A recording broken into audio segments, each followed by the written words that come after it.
به نماز صبح و شب سلام، به نور در و سبت سلام، و به خال کنج لبت سلام که نشسته با جماعتی.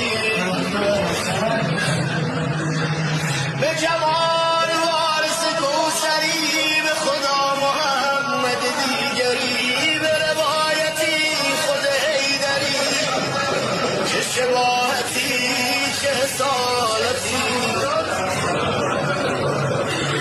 بلغ العلا به کمال تو،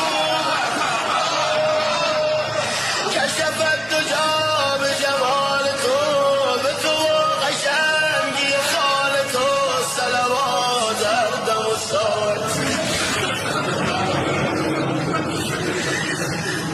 شده پر دو چشم تو از ازل، یکی از شراب و یکی از نظرت چی کرده در این غزل، که چنین گرفت قرابتی شد اگر کسی در خانت،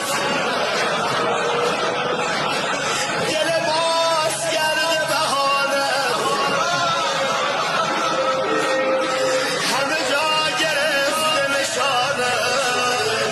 به نماز صبح و شب سلام، به نور در و سبت سلام، و به خال کنج لبت سلام که نشسته با جماعتی. به جمال وارث کوثری، به خدا محمد دیگری، به روایتی خود حیدری، چه شباهتی چه حسالتی. بلغ العلا به کمال تو، کشفت دجا به جمال تو، به تو قشنگی خال تو صلوات هر دم و ساعت. شده پر دو چشم تو از ازل، یکی از شراب و یکی از نظرت چی کرده در این غزل، که چنین گرفت قرابتی شد اگر کسی در خانت،